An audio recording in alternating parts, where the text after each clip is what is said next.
I'm 99 years old. They put me in a nursing home when I was 68, gave me a wheelchair.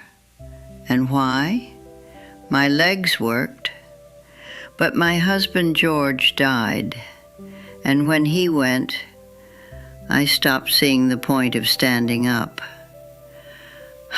I let them wheel me everywhere, and in 2 years, that chair made me so weak I couldn't walk anymore.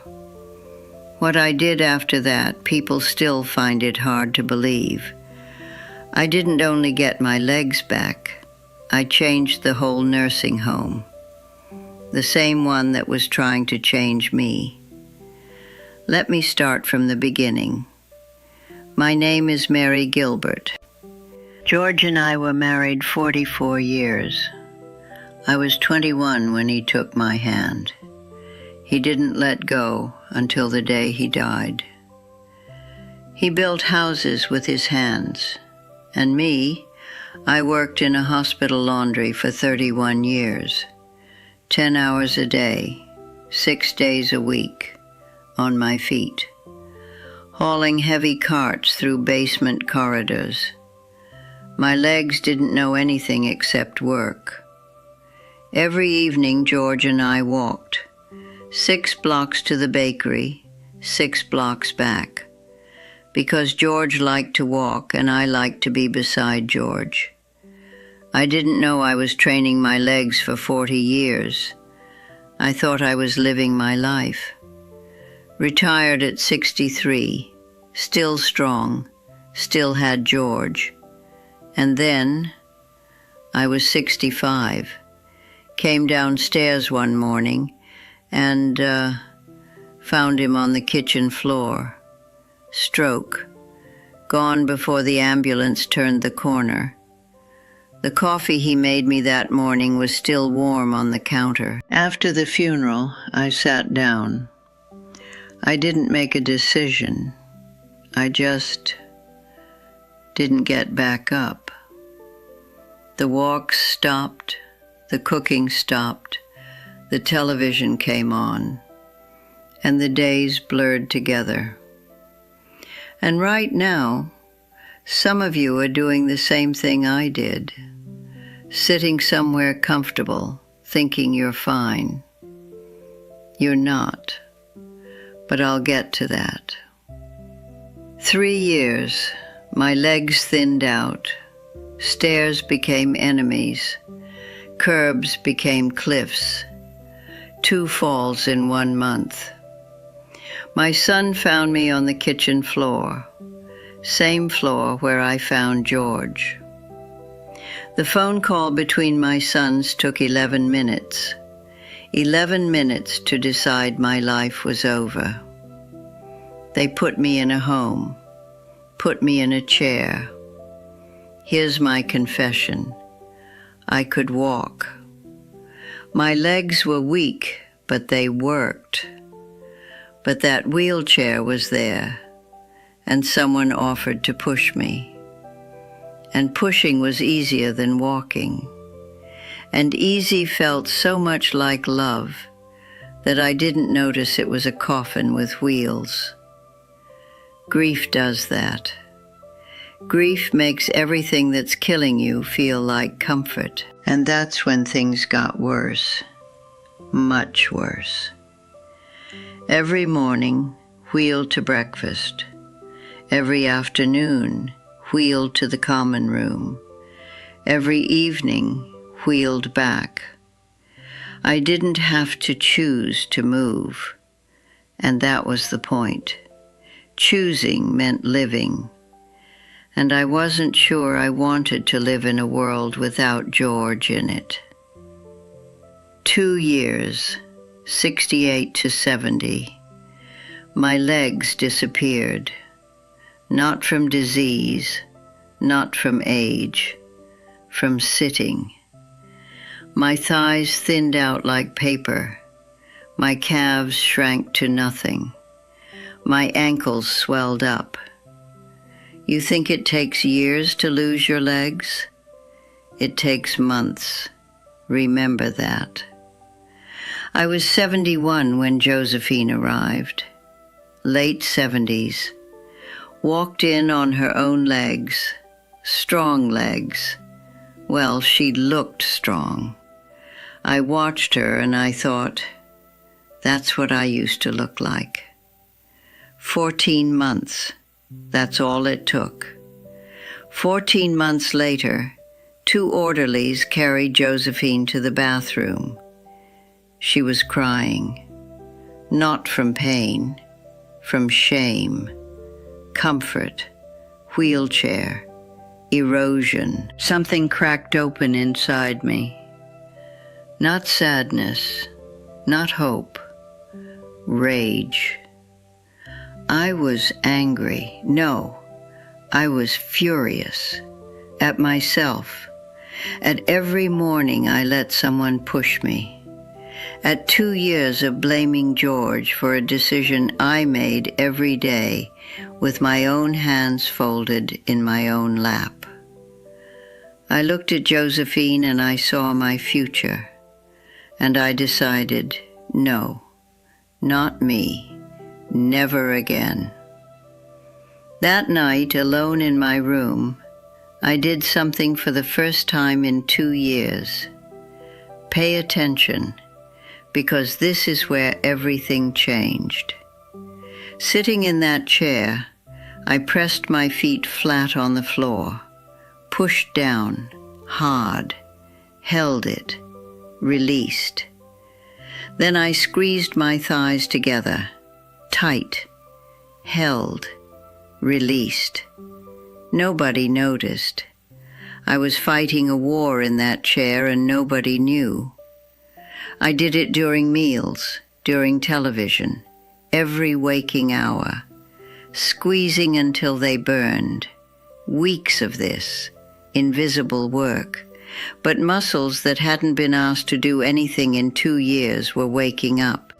I couldn't stand, so I trained sitting down. Nobody saw, but my legs knew. That was step 1. What got me out of that chair, that was the hard part. After weeks, I gripped both armrests, knuckles white, pushed myself up, 3 seconds standing, sat back down, shaking all over. Next day, 5 seconds, then 10. Then I held the bed frame, then one hand, then fingertips, then nothing. The first time I stood on my own, no armrest, no bed, no nothing, I cried.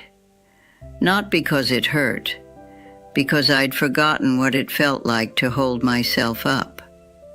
I could stand. But standing isn't enough. Your legs need to be strong. Once I could stand, I held the bed frame and bent my knees. A few inches, not deep.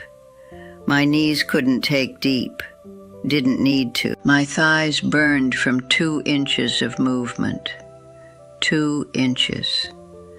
And my legs shook like an earthquake. The first night, my knee buckled. I grabbed that bed frame so hard it scraped across the floor. Nobody came, so I bent again, and I held it. Every night. A few inches became a few more, always holding on, always partial. Forget those deep squats on television. That's not for us.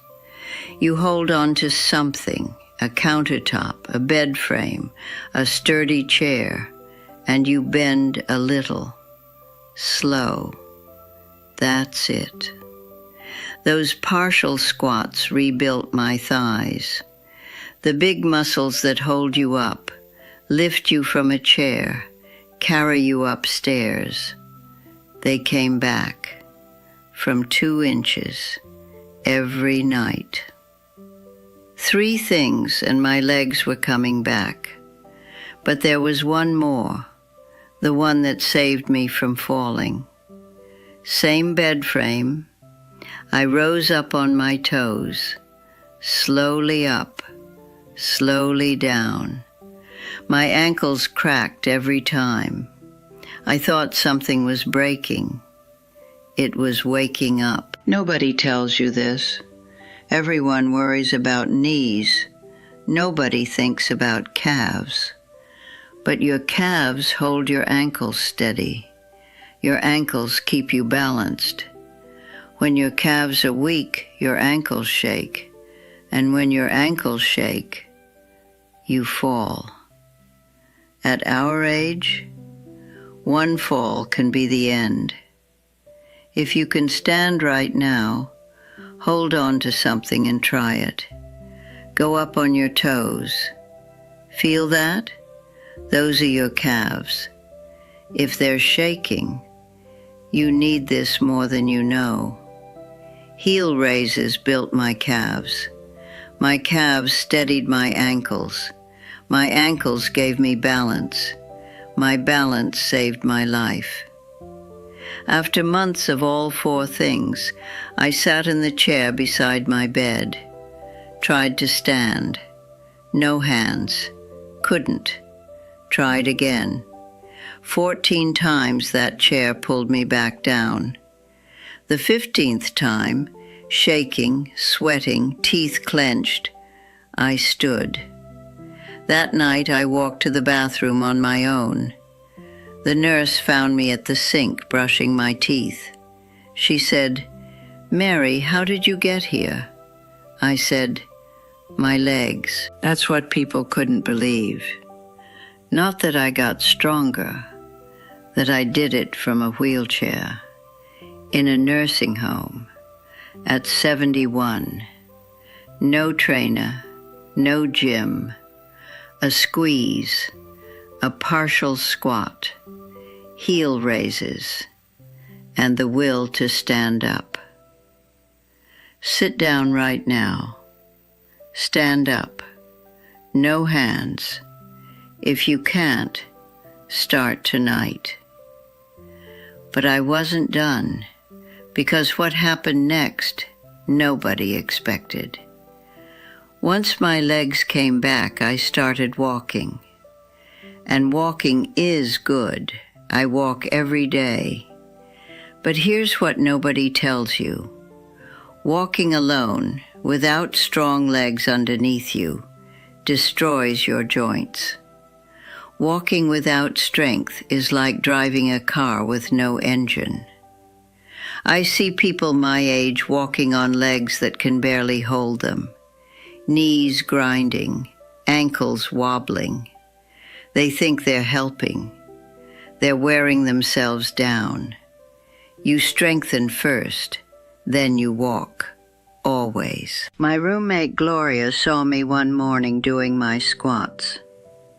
Gloria was 74, hadn't stood without a walker in 2 years. She said, "Mary, what are you doing?" I said, "I'm not dying in this chair. You want in?" Gloria wanted in. Within a week, 4 of us. Within a month, 12. Within 6 months, 30. Ages 70 to 94. The common room at 7 a.m. Old people standing.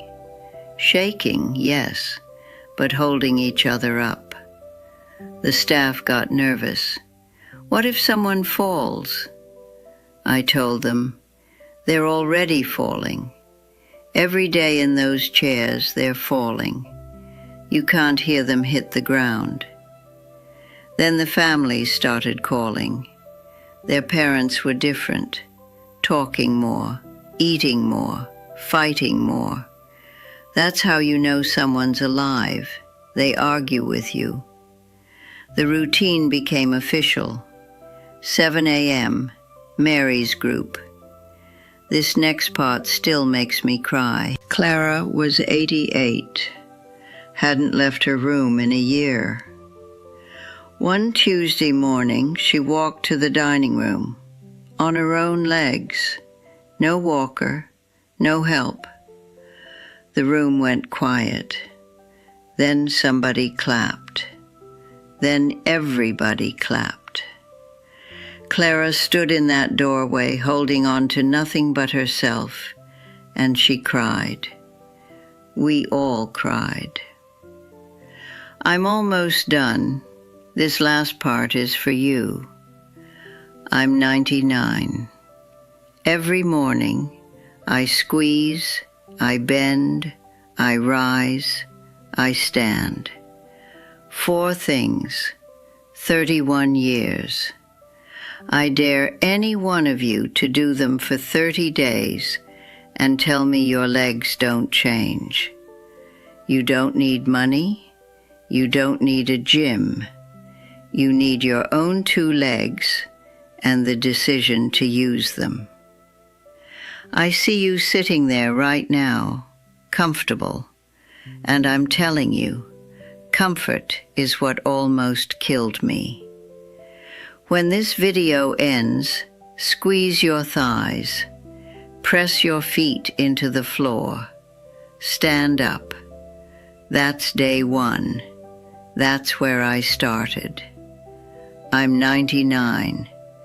I chose a wheelchair I didn't need.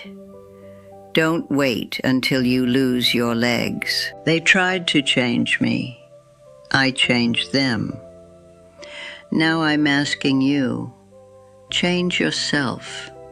Stand up, baby, while you still can.